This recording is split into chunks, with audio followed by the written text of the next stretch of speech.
Hello, and thank you for joining us. My name is Mollie Carmichael with Zonda's Inspirational Leadership Series, joined by the industry's best in all things real estate. These leaders are literally designing our future for many generations to come with new communities, home designs, technology, retail centers, infrastructure, and so much more. This series is about who they are, how they got started, who inspired them, and their journey to the top. So let's get started. I told you at the beginning you were going to get the real story today of Tommy Beadel. So You just heard it from him. You're going to hear it all from Tommy today, and be sure to listen to the very end. That's literally where his quote came from, because there's so many great parts to this story. But a little history about the company and Tommy first. Thomas James Homes is a young and thriving company that just started in 2012. It's got a very unique model, a brilliant leader, and definitely a terrific team too. Their numbers are strong with over 700 future closings, all in AAA locations with an average selling price of over 3 million. Yes, that's over 2 million in revenue. So just to translate, that's equivalent to 7,000 homes at a purchase price of 300,000.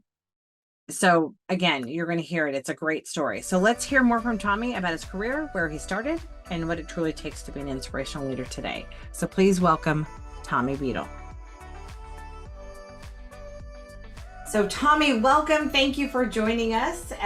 Tommy is the Chief Executive Officer for Thomas James Homes, and we appreciate having you today. And we're going to talk a little bit about you and the company and all things. You guys are doing something special and different out there. And so I think the audience listening today will be really interested. great. Thank you for having me, Mollie.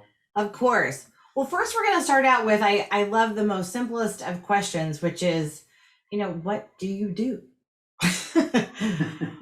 What do we do? I think we make a difference in people's lives by creating beautiful homes in the places where they really want to live. So Thomas James, we're the largest single lot tear down home builder in the country, where what we do is we buy an old home, 80, 90 years old on average, tear it down and build a new one in its place in some of the best neighborhoods in the best markets in the country.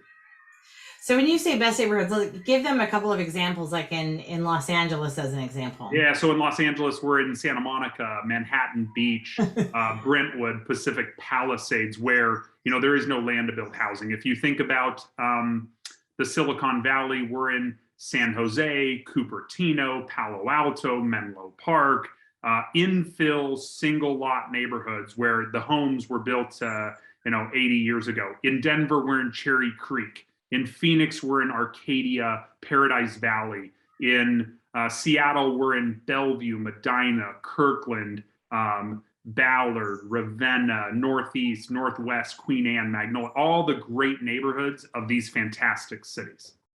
So for all of you who are out there saying, I would love to live in this location if only they had new, you're going to want to start looking for Thomas James Homes, because that's exactly what they do, is all of those, I call them AAA locations, that you wished you could find new, but instead you're going to spend hundreds of thousands of dollars of remodeling your home. Instead, you can spend that and get a brand new home. That's kind of what they do. Well, let me ask you, Tommy, what do you do? What is your role with the company? And what specifically, if you were to say, my role is, what do I do? What do you do? So my role at the company, I'm the founder and CEO of the company. I started this business 16 years ago now. And so I lead overall strategic efforts of the company around where we are, what we build, how we service our employees, our subcontractors, our real estate agents, and ultimately our customers. My job is to create and drive the strategic vision of how we serve all stakeholders that are required to operate in our business model. That's what I do. I get the privilege to create great housing, which, as we all know, home building is a people business, and I get the ability to make an impact on people, not just the customers, but all the people required to build homes. Let me ask you this. I know the story a little bit, but I find it really fascinating. Let's go back to when you really entered into the business. How did you get into the business? So if we step back even further than that, I started in the real estate business when I was 21 years old, got my real estate license, and went into the mortgage business in 2001. So started in the mortgage business, and as mortgages came to a tail end, I got into buying distressed real estate in 2008.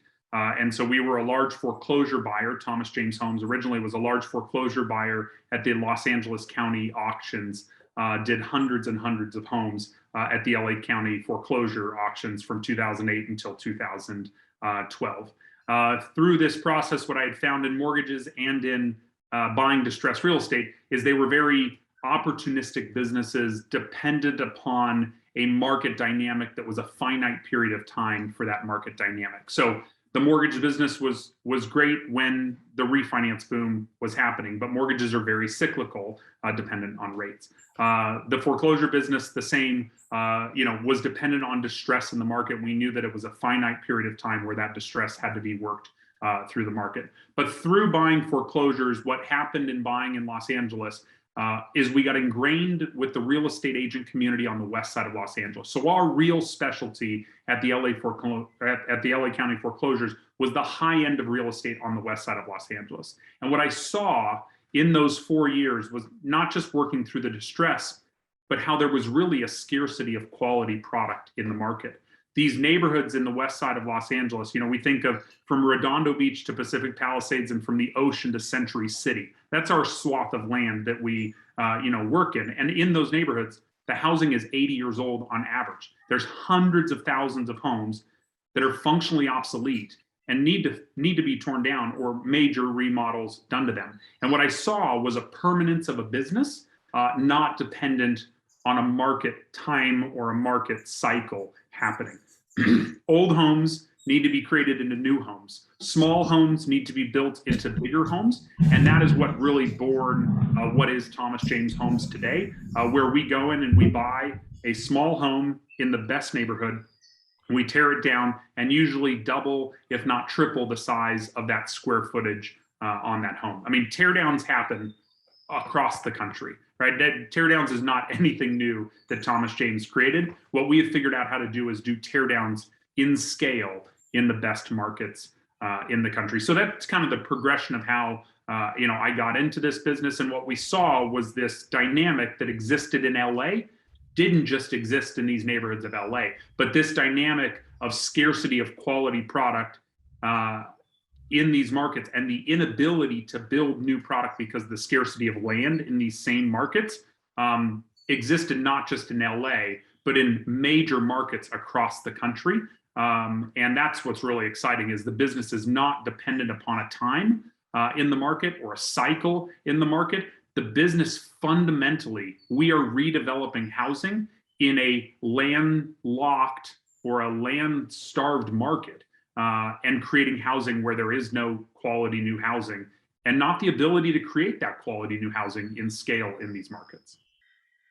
So Tommy, so let me understand that. So as you're going into these specific neighborhoods, are you doing sort of one-offs, or how many homes in those areas are you able to purchase and then have that going? And how do you get scale in that? Is this just a couple of homes a year, or how many homes a year are we talking about in these AAA locations? Yeah, no, it's a great question, Molly. In these AAA locations, we're talking, again, in Los Angeles, there's hundreds of thousands of homes that need to be torn down in the neighborhoods that we work in. There's massive supply. And so what we're doing is we're coming in and finding that location where the home is underbuilt and doing a volume of supply that allows us to have an operation engine in that market. So we're doing 50 to 100 homes per year in each market. Is it massive supply or massive opportunity? Because your competition, there has to be very little, correct? So when I think of massive supply, I think of massive supply of land input. I got you. Right? I got you. That makes sense. That makes total sense. It's supply of land with demand from a customer, right? And scarcity of product in that market. So when I think of supply, I'm talking supply of land opportunity long term. There's not supply just sitting out there. These homes don't cycle all the time. And so there's a supply of opportunity in the market. and a massive demand from the customer. So going back, so you started out in mortgage, you started buying foreclosures, you realized there was an opportunity in these AAA locations. So how did you bridge from being a mortgage person to then saying, "Hey, I think I'm going to be a home builder"? How'd you get to that? So I don't think I'm a mortgage person or I'm a home builder. I think what I am is a math person. And so I understand math problems I very agree with well. that. You are brilliant with math. Thank you. Totally So agree with that. I understand a math equation. And what I understand with math is when you can find an opportunity that scales with a math problem that works at market value, there's a business, right? And so when I looked at the mortgage business, if I just, kind of correlate where the opportunities were, when I was doing mortgages, our cost per acquisition of a customer was under $700 per customer. Our average revenue was $13,000 per customer. And there are millions of customers in a TAM. That's a business opportunity to do. And if you can provide that service at market value by providing great interest rates to help people refinance and finance their homes, and there is that scale of margin or the math problem that works, you grow a business around it, right? When we got into the foreclosure business, it was the same piece. The banks were selling homes 35% off market value. And in Los Angeles County, there were over 4,000 homes a day that were set for foreclosure. There's inefficiencies in a massive market, and that margin was there. The math problem worked, so you take advantage of the math problem. When you can show a math problem to an investor, they will give you money to solve the math problem. And so that's what I think what I have been able to do. And now why I find myself that I'm a home builder is it's a math problem that works in perpetuity. It'll never stop working. But so going from literally buying the home to then constructing the home and having the expertise to do I do a tear down? Do I just fix it up? How did you get to the model you're at today where it was, no, really the right way to do this is we're going to do a tear down and give them physically a brand new home. And I want to note for anybody listening to this, Tommy is more than a math guy. He has probably the best eye on design and some of the things the typical math guy just doesn't have. But we're going to come back, but we'll come back to that. But how did you get to no, I mean, I can see this, because clearly you'd have to see that. The average, respectfully, sorry, finance guys out there would be like, yeah, just let's replace the carpet and let's get this done. I mean, how did you get to the model you have, which is brand new houses? So that's what I was the remodel during foreclosures. What was happening during the foreclosure boom is you were getting paid a premium for delivering a quality product to the market. So we would come in and buy these old homes. We'd put new kitchens, new bathrooms, paint, carpet. We were more than just a paint and carpet. We were a full-blown remodel, new windows, new roof, make a great house that people will pay. And they were paying a premium because between 2008 and 2012, you have two options of housing to buy. And one there was plenty of, and one there was scarcity of. And if you can supply scarcity, you get paid a premium. The oversupply of product was REOs, short sales, foreclosures, which were rundown homes that needed work. So we created this scarcity of a great product with construction efforts. And I got to give credit. I watch what other people do. And when I see a business that works, and it's scalable, I just copy it and do it over and over. So a friend of mine named Gil was buying homes at the foreclosure sales through me at the auctions in LA County. He was buying in the Valley, so he was buying in Sherman Oaks and Encino. And I could never understand how he was paying the numbers for these houses in these neighborhoods. And it was fine because we were just the conduit and wholesaling these properties to him and making our fee. And I finally asked him one day, because I felt risk that I was buying this and I was going to get stuck with it and he wasn't going to buy it from me. And I said, you got to tell me what the value is here and what I'm missing. And he said, Tommy, you realize I'm not buying the house, right? I said, well, that's all there's there. He said, no, you're missing it. There's land sitting underneath the house. Okay, great. What are you going to do with the land? Well, I build a new house. Yeah, but how do you know what you're going to build? He's like, I know exactly what I'm allowed to build, and I know exactly what it costs to build. He said, when you guys do these remodels and you get into it, you don't know if it needs a new foundation. You don't know if it needs a new sewer pipe. He said, so you run with these $60, $70 a foot budgets to remodel, and it either comes in at budget or it wildly exceeds the budget. He said, I can tell you, and this was, mind you, this was 12 years ago. He said, when I say it's going to cost me $200 a foot to build a luxury home, at the end of it, I spend $200 a foot to build that home. And that's really difficult to achieve 200 a square foot in a luxury home, unless you're doing it, multiple homes at a time, right? So the scale helps you to get those kinds of directs, because custom could be as high as 450 to 1,000 a square foot, especially in some of these neighborhoods. And again, that's why I quantify this was 12 years ago. 200 a foot is not even achievable today. But what the point was that he said, I know my cost. To me, that's predictable. Like when you can buy something, knowing what it's worth, knowing what your costs are, then you can predictably buy the land for predictable margins in the business, right? And so Gil kind of opened my eyes to this, and I said, why am I remodeling? Because he's absolutely right. We're either on budget or wildly over budget. We're never under budget, and which means you're not predictable on all of your deals. And over here, you can build a scarcer product in the market because there are no new homes.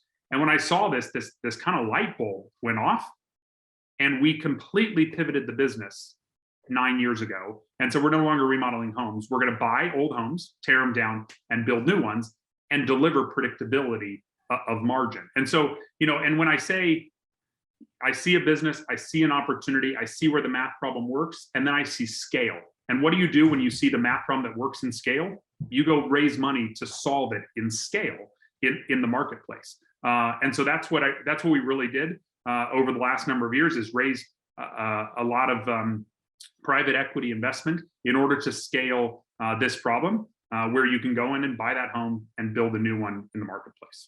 Well, and I've lived through 4 remodels. Not one of them was predictable. And you can ask my husband, not one of them was easy either. Yep. So I completely agree with everything you're saying. So just kind of, working with you over time and seeing how your brain works, because it's constantly going.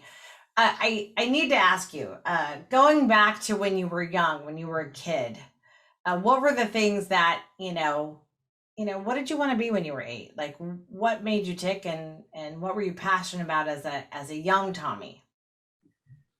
I was passionate about making money and even at like 8? At 8. Well, it was even before 8, Mollie. I mean, if I'm being honest, my mom would tell you that I had a bread business when I was 4. Oh, that is hilarious. I used to make homemade bread, fresh grind wheat, and deliver fresh hot bread on Saturday mornings in our neighborhood. And I would make 8 loaves of bread a week, and I would make $5 of bread. And my mom taught me, I think, a very valuable lesson. I would sell 8 loaves of bread for $1 a loaf. And at the end of it, she would say, okay, you owe me $3. And I said, why do I owe you $3? And she said, it's called cost of goods sold. There was wheat, there was water, you used my oven, you used my pans, you used the gas to heat the oven.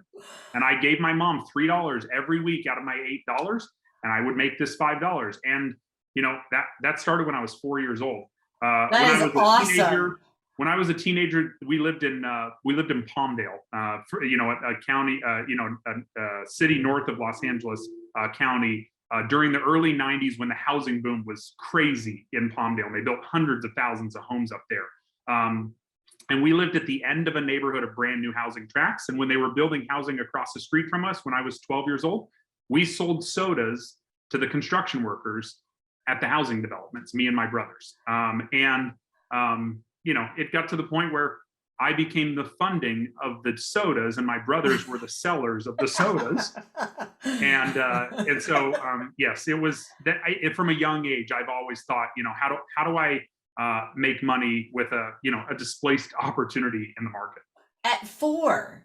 At 4, I Wow. ran a bread business at 4. Okay, so you went from bread to sodas, and then take me where you went next.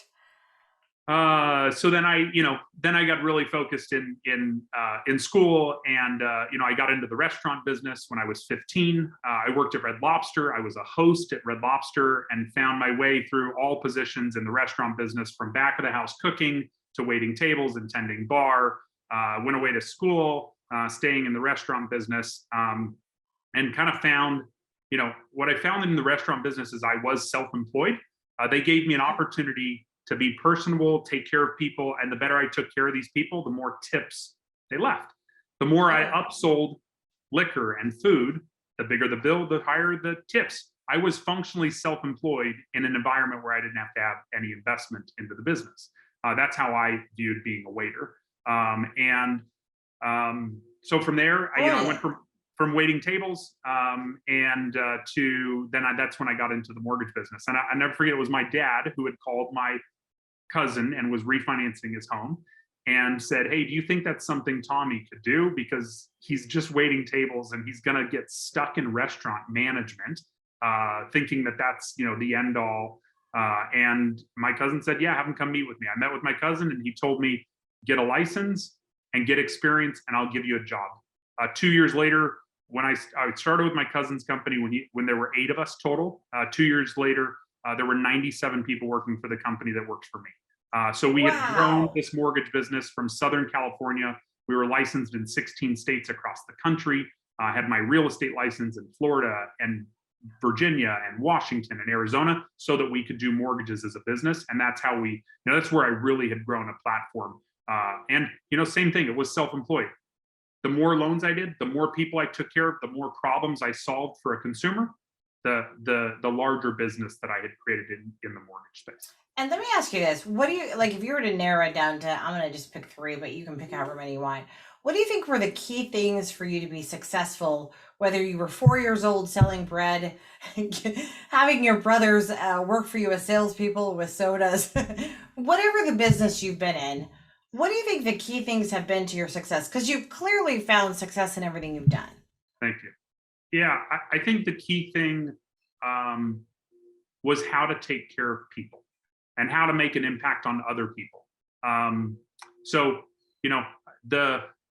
If I go back to bread, and I see it now because my boys started a bread business 4 years ago because they wanted to figure out how to make money, and they said, "How did you do it?"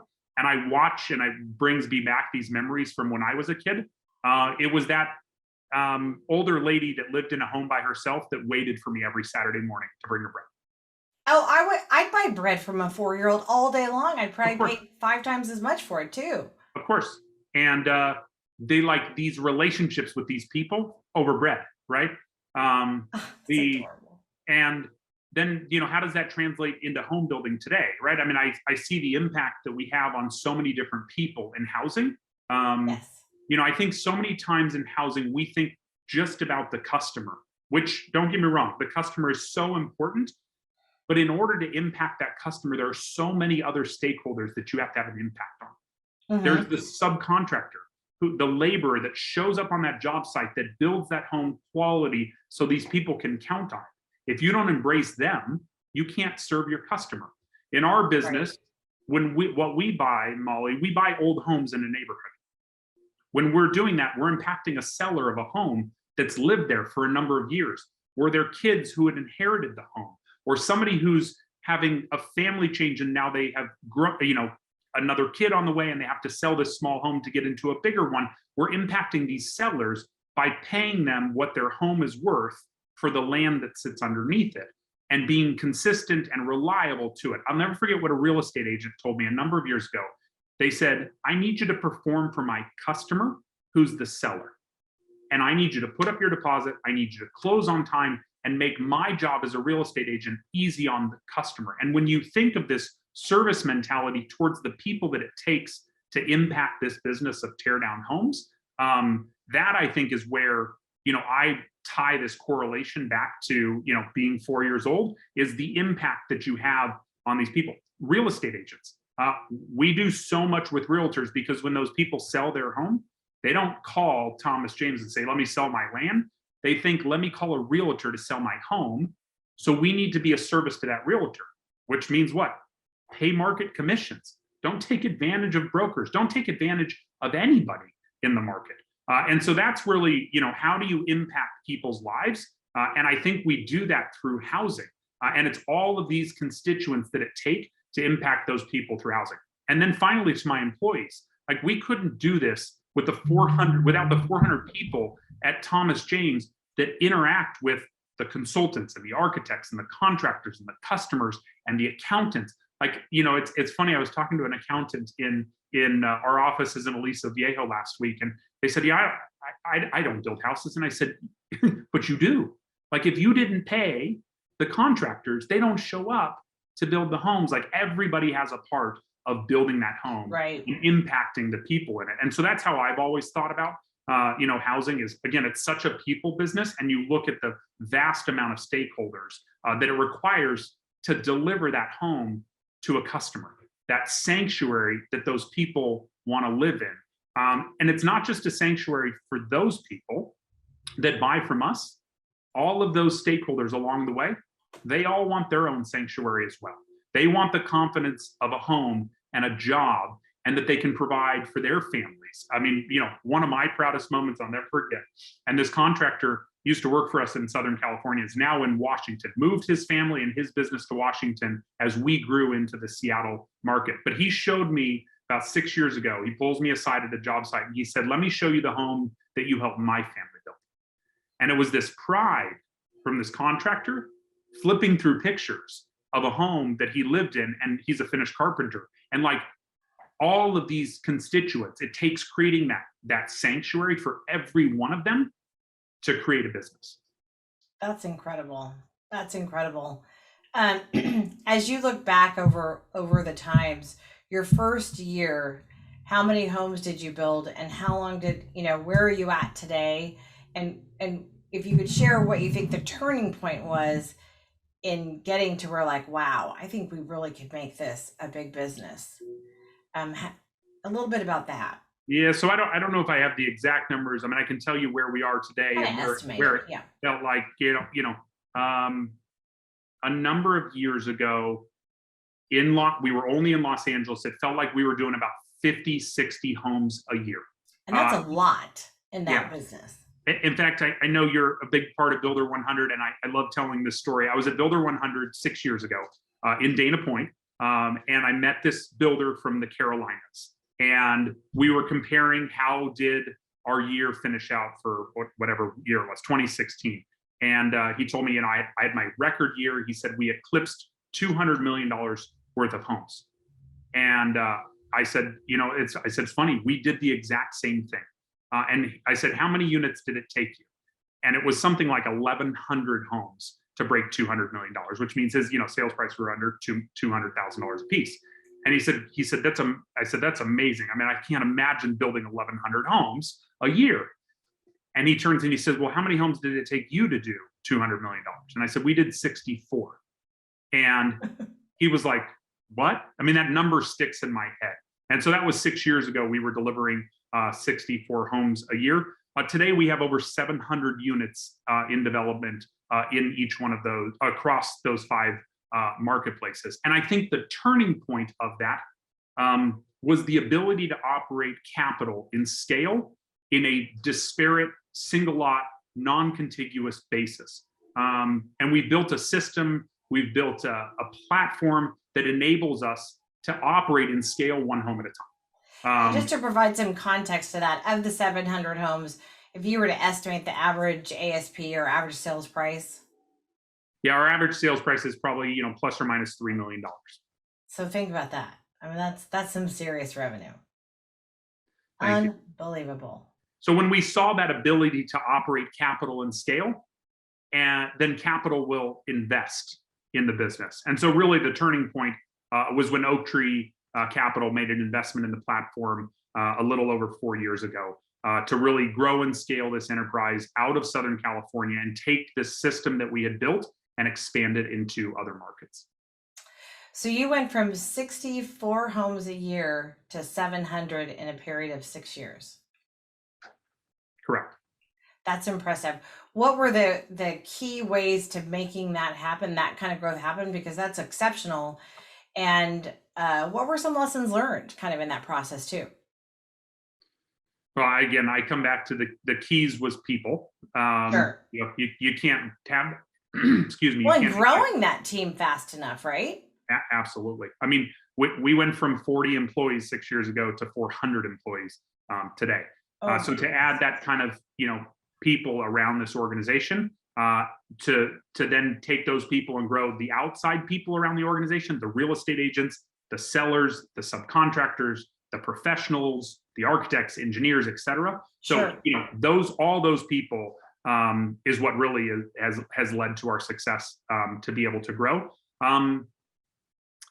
Learning lessons. It's a great question. I think the number one learning lesson I've had is stay in the fairway. So I'm an awful golfer. Me too. I'm awful, but I love to get out there and have fun. And my best is when I get to one of these fantastic courses. A friend of mine takes me to a course and there's a caddy. And I love having a caddy, not because I'm any good, but because he says, hit your 7-iron. Because he watched me hit my 7-iron. And I think the learning lessons we've had is when I pull out my driver because I think I can drive the green and I can't. And what we really have done is how we stay hitting a 7-iron and stay down the middle of the fairway and do what we do predictably, right? When you can look at a product and say, I know what it costs to build, I know what it's worth when I sell it, I know what my margin goal is, that's predictable. And you do that predictability through replicability, right? So doing the same process, we've functionally brought production home building to an infill single lot business. That's fantastic. So let me ask you this. What do you do with your free time? So my free time. What's the fun stuff? What free time? No, I'm kidding. I would say that, so I have 2 boys and my wife, Brandy, who are, huge supporters of me. My younger son is 10. My older son is 13. I would say the free time that I have is spending time with them, being at kids' sporting events, seeing them, play sports at school. We like to get out on the water, get down to the beach. But any free time I have is really to be with my wife and my boys. We love to travel together as a family. So anything we can do, spending time together as a family with friends, that's where I spend and any free time that I'm able to get. Let me ask you this: with all that you've done, growing the business as fast as you've grown it, with a young family, and we all know how important that is. How do you keep the balance? How do you keep the balance sane? You prioritize. You prioritize. You be efficient with the time, and you surround yourself with wonderful people. I can't do this on my own. A critical lesson that I learned a number of years ago. The gentleman who founded this business with me, Jim Quant, a mentor of mine, has since retired, has sons my age, and so I'll never forget something he told me a number of years ago. And he said, Tommy, if the business is dependent on you, you limit its size to grow. And it was like, again, it was hard to hear because I think so many times as leaders, we control, we do it our way, we can do it best. And when I really let go and empowered other people around me, that's when I really watched the organization grow. And so, the way I'm able to balance is by having a fantastic team that I can rely on, that supports. I have wonderful division presidents in each one of these regions, a great executive leadership team that supports the business to be able to do what it does, to be accessible to them, to drive them, and get results for the business and the shareholders in the business.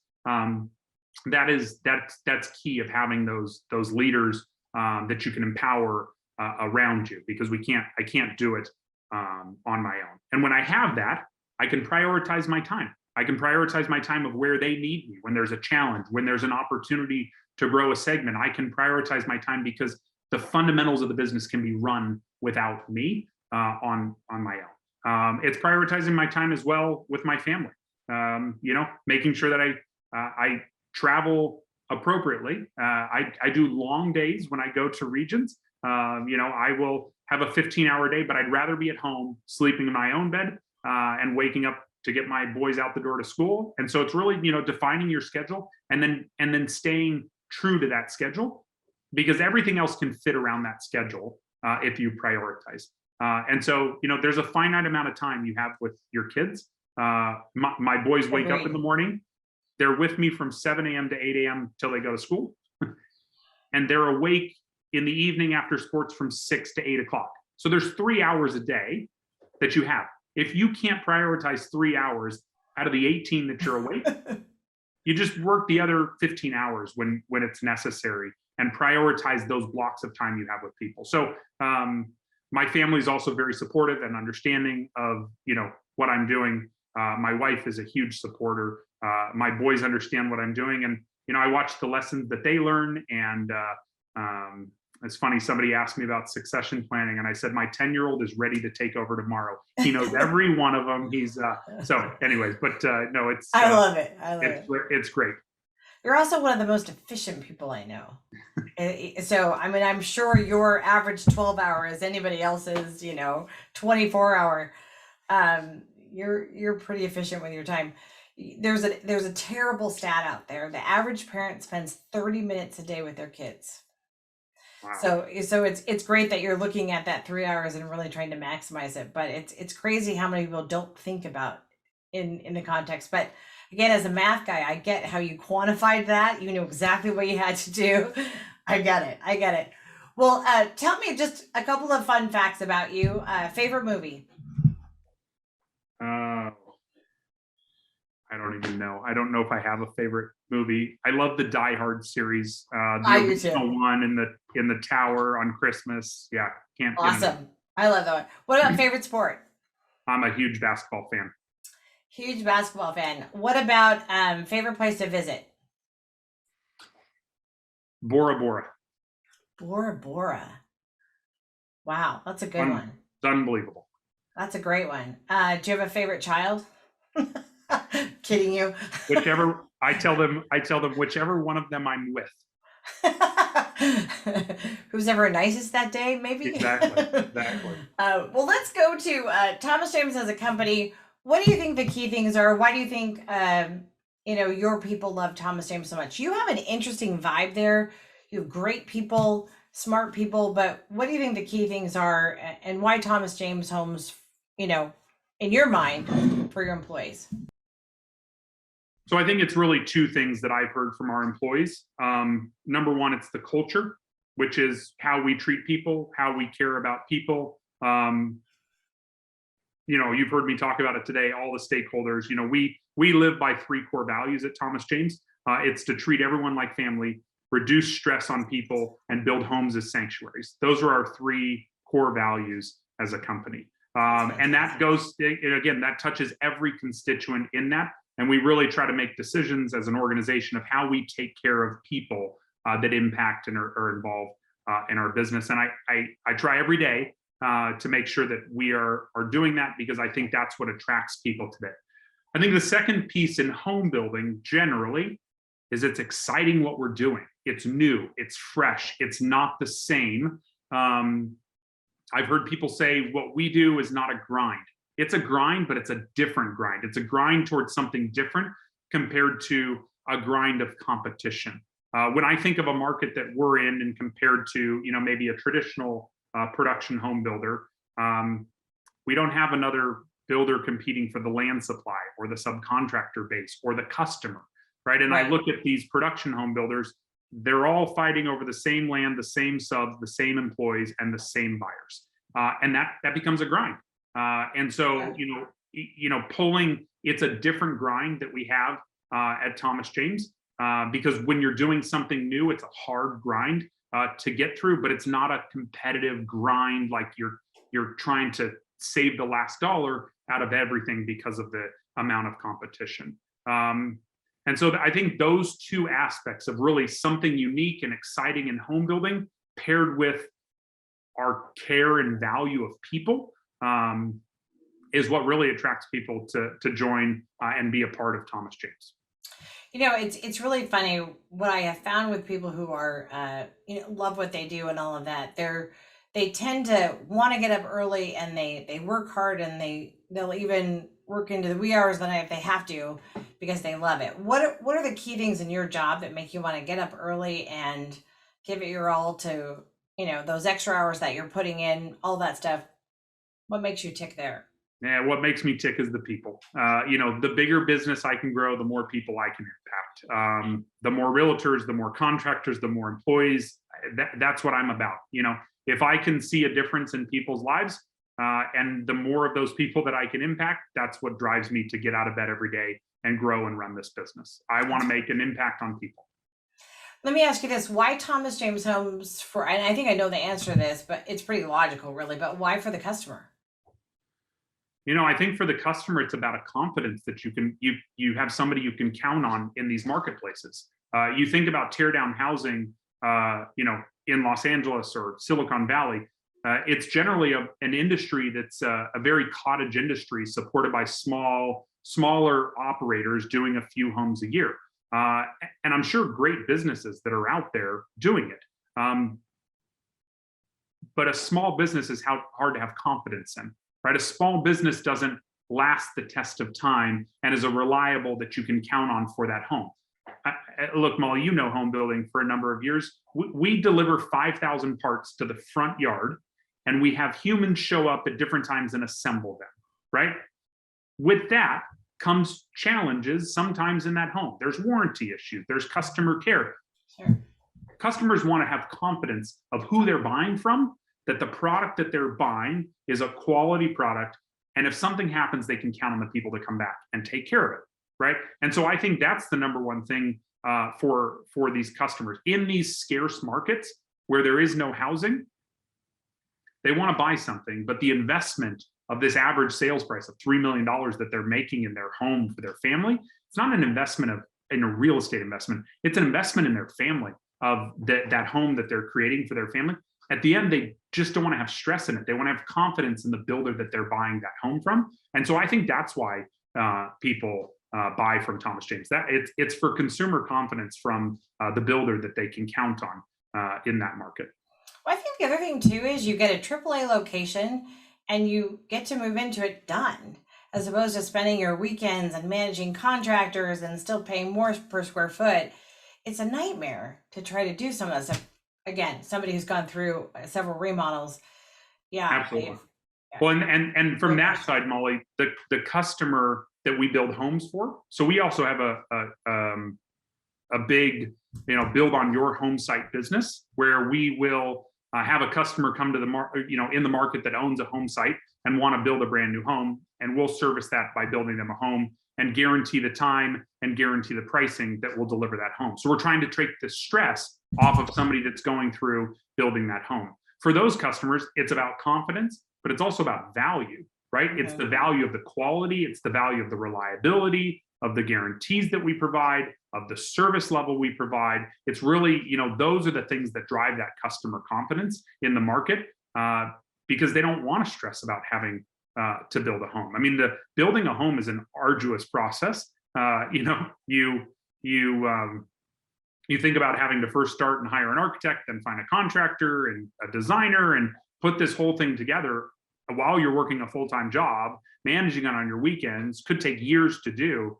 I mean, I've seen more relationships and families break apart from trying to do that. And so, again, is what we try to provide is that. We try to provide that service to people so that they don't have to have that stress to really get what they want, which is a new home in the location they want to be. Well, I'm doing this for a very long time. I've seen a lot of customs and I've seen a lot of remodels, and they are not very good design because you're cobbling stuff together, and you guys are experts at this, and the average consumer is not.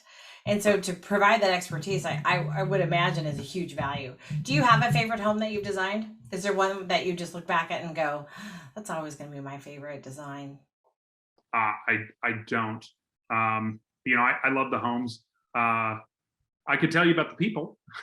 Oh, that's so cool. I could tell you about the people that moved into Bolus with two twin girls when they were 2, and they emailed me the other day. The girls are now 10, and they're looking for a new home to move to because they've outgrown their 2,900 square foot home.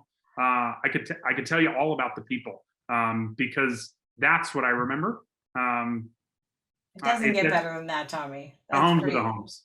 That's pretty awesome.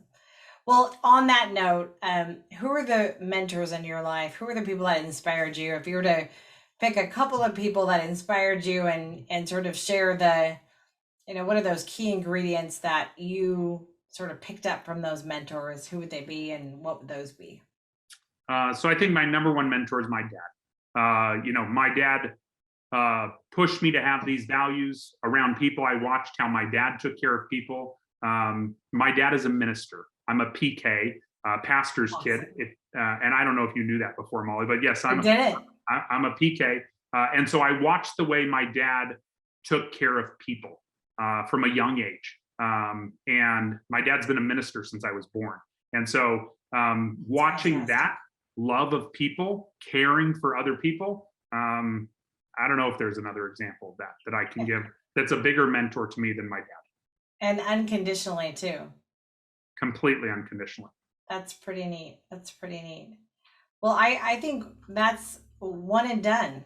I think that's about as great as it gets.